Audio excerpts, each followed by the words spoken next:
Mwari vakuitirei zvakanaka. Tinotenda Mwari nemukana watapiwa wokuti share shoko raMwari zvakare.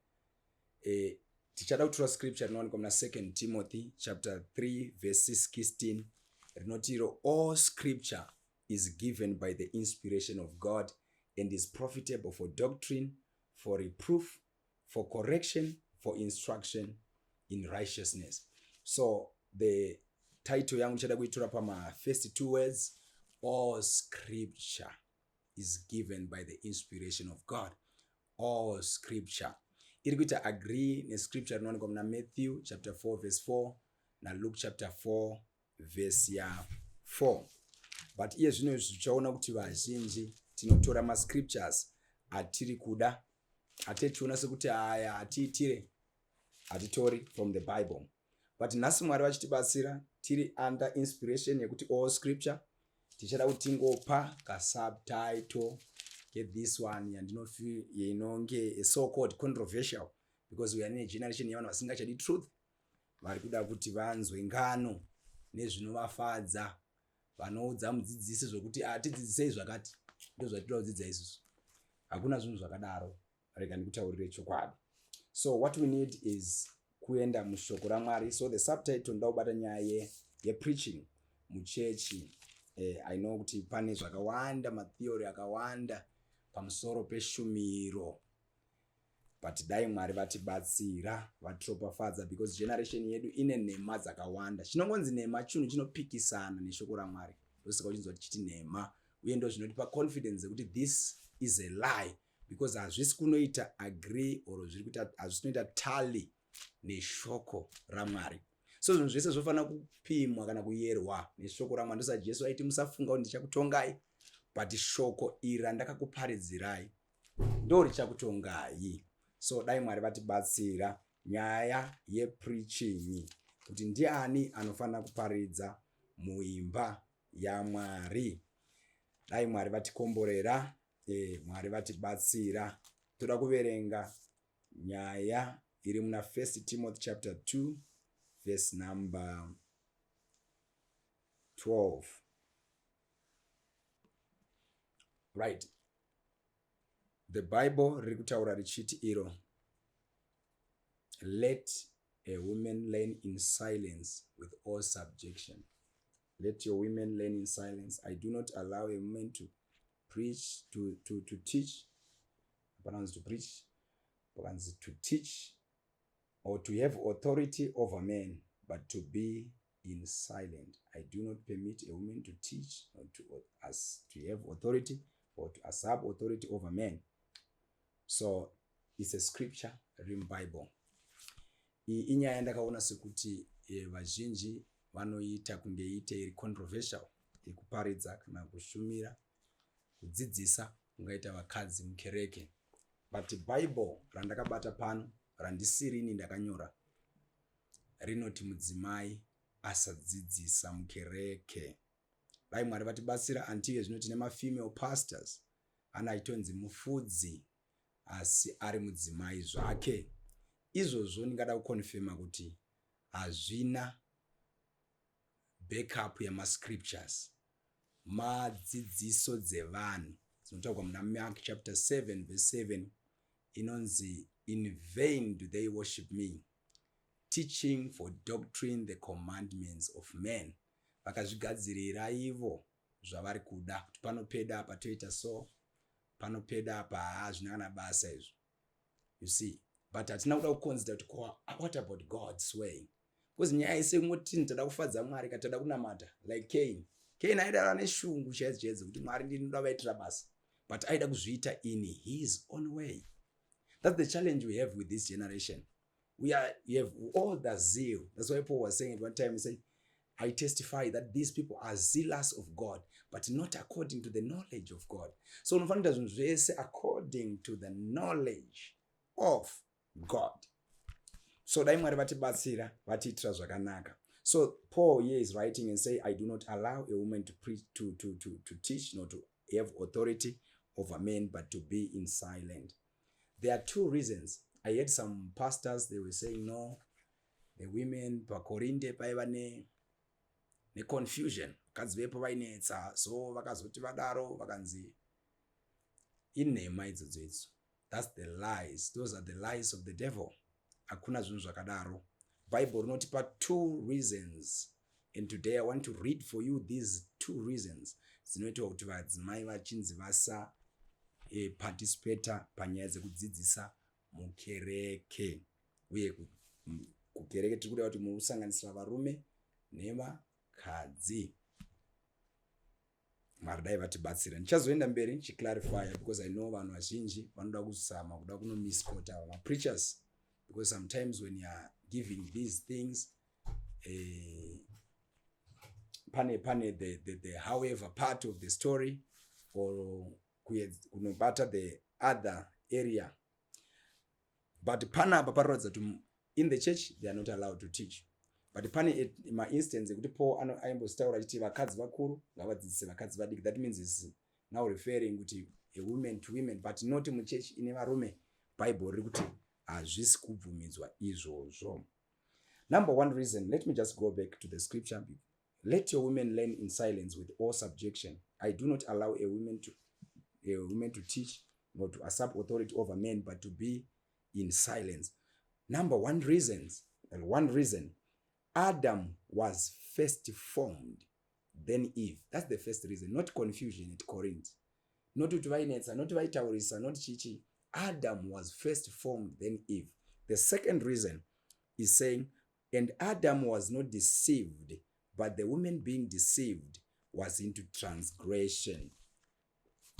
These are the 2 reasons. So what are they going to do? Nevertheless, verse number 15, she will be saved in childbearing if they continue in faith, love, holiness, with self-control.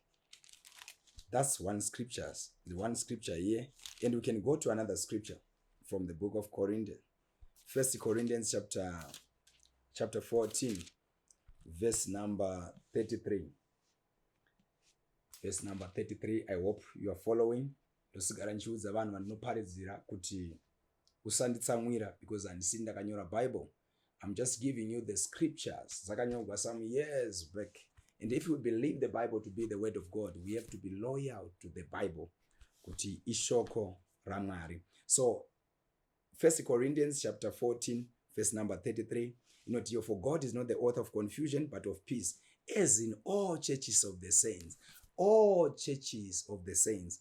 Let your women keep silent in the churches, for they are not permitted to speak, but they are to be submissive, as the law also says. So Paul has kuti murayiro wandanyora, but he said the law is also saying that if they want to learn something, let them ask their husbands at home, for it is a shame for a woman to speak in the church. Verse 36, did the word of God come originally from you? Was it for you? Was it you only? For you only? If any man thinks himself, this is the true qualification yemunhu muparidzi wezvokwadi. That's why I teach ne confidence dzekuzotaura kuti aiwa no, kana kuona kuti this one is a false teacher or is a false prophet, is a false apostle, because anenge atadza kuona kana kumira kuva faithful kune zvakadzidziswa nema apostles akalaya foundation. So we are saying verse number 37, if any man thinks himself to be a prophet or to be spiritual, let him acknowledge that the things that I'm writing unto you are the commandments of the Lord. Not they are my commandments, but they are commandments of the Lord. But it's very unfortunate that we are in a generation yekuti vanhu tinoda kunzwa zvinotapira nzeve dzedu, tinoda kunzwa zvatinoda. Satuti a woman pane ma scriptures anotaridza kuti anogona kudzidzisa vamwe madzimai avo, hanzi the Bible says specify hanzi kuda vakadzi vakuru ngavadzidzise vakadzi vadiki. So some aspects the marriage wo kuti mumba moitwa say and everything, but nyaya the church manje iwo mavhesi I think wamavona. Kana une Bible you can open yours, then woverenga wopikisana nerako, kana usingamatendi wobvarura uchingodaro uchimenda zvakadaro. But I believe the Bible kuti all scripture is given by the inspiration of God. Hakuna anonzi this is inspired and this is not inspired. Those are the words of the devil. And hakuna chinonzi by Pauline doctrine. Paul haana doctrine raakauya naro rake, but chatinofanira kuva kubalance the word of God. Zvafanira nyaya iyo kada kuitora ine another extreme. So unoona kuti misquota, then you say vatonzi vasadai, but chozoti pane mascriptures anotaura about nyaya yekuita prophesy ichada kuzotiite balance, chitaura nyaya yekuti kunonzi kuprofita kuita sei, kunonzi your sons and daughters shall prophesy.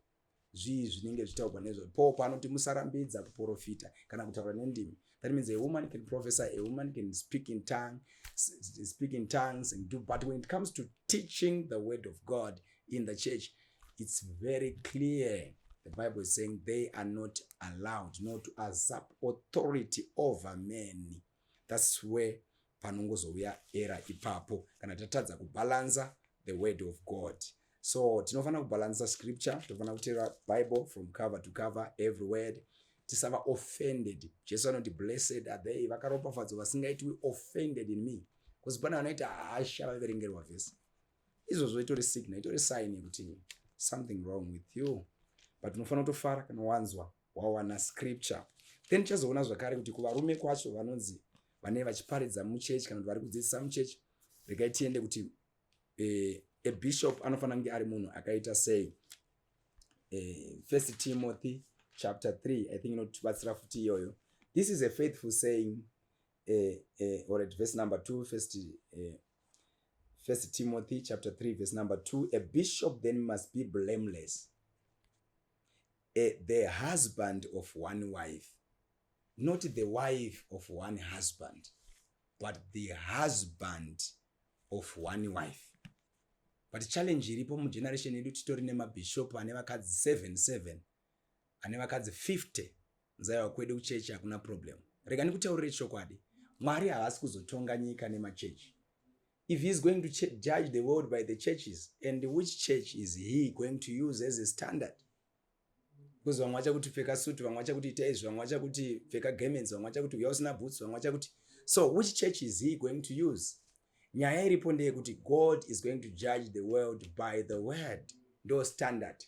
So uchaona kuti Bible panapa riri kuti a bishop, qualification ya bishop wemuchechi yaMwari, kwete dzimwe dzavanhu kana dzasatani, but yaMwari iri kunzi iyo must be blameless. Anofanira kunge ari a husband of one wife. So dai Mwari vatibatsira, Mwari vatiitira zvakanaka, temperate, sober minded, of good behavior, hospitable, able to teach, not given to wine. Zvakawanda maqualification nozoverenga uchidzika, but ndada kungoprova nyaya yekuti iyo kadaro generation yedu ine maerrors akawanda, because Paul anodzidzisa zvikanzi some shall depart from the truth mazuva ekupedzisira vachipa heed to seducing spirits and doctrines of the devils. So dai Mwari vatibatsira tadzokera in the truth of God.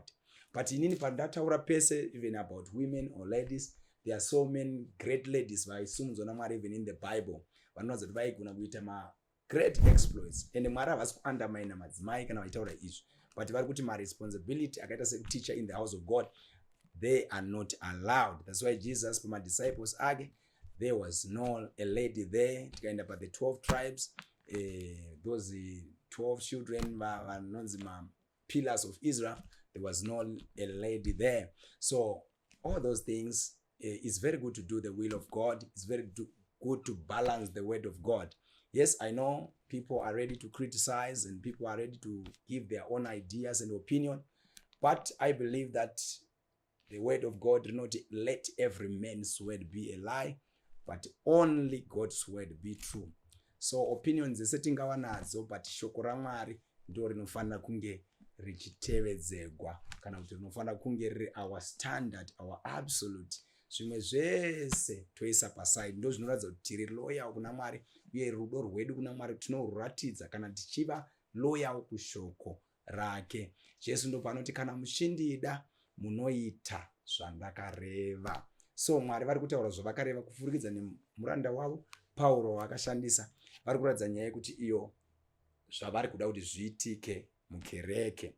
But dai Mwari vatibatsira tadzokera kutruth, tagona kutora Bible as an absolute, tagona kutora the word of God, zoti no hapana men's ideas nakana basa, munhu ana denga ranokuendesa, anogona kuita zvindi, agojamba, agotanga achinyepa, agotanga akadai.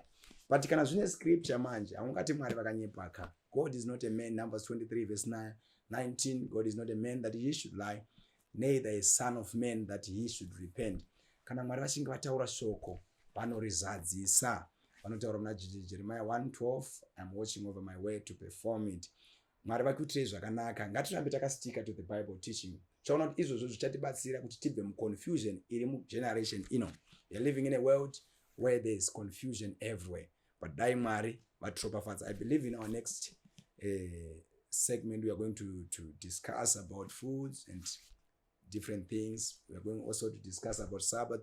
We are going to discuss a lot of subjects, my false apostles, false teachings, Mwari vachingotibatsira, even other things. So tichange tichingozobata Mwari vachitipawo nyasha. So we are saying in the Church of the Living God, the Bible says, let your women learn in silence. Kana une question, unogona kutibata, tobva tadiscussa. Mwari vachitiitira zvakanaka. God bless you so much.